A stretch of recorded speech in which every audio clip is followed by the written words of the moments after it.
79,75,284 మంది మాత్రమే. మత్తి భ్రమించిన జగన్మోహన్ రెడ్డి చెప్పినట్టు, మత్తిలేని సిదిరి అప్పలరాజు చెప్పినట్టు, డిస్కో డాన్సర్ అంబటి రాంబాబు చెప్పినట్టు, స్కిట్లు చేసుకునే జబర్దస్త్ నటి రోజారెడ్డి చెప్పినట్టు, తదితర గంజాయి మొక్కలు చెప్పినట్టు 80 లక్షలు, 87 లక్షలు, 83 లక్షలు లేవు అక్కడ.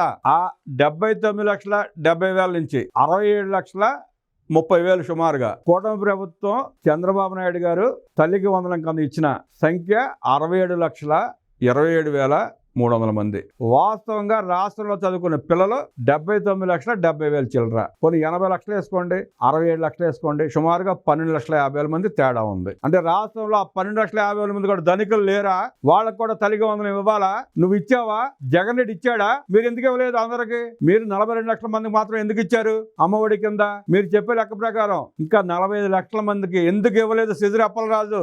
అంటే వీళ్ళ ఉద్దేశం బెజ్జి కాలేజీ పిల్లలకు కూడా తల్లికి వందనం ఇవ్వాలి, ఆడి కాలేజీలు చదువుకునే పిల్లలకు కూడా తల్లికి వందనం ఇవ్వాలి. ఇప్పుడు మంత్రిగా చేసి 100 కోట్లు నొక్కేసిన సిదిరి అప్పలరాజు కూడా తల్లికి వందనం ఇవ్వాలి.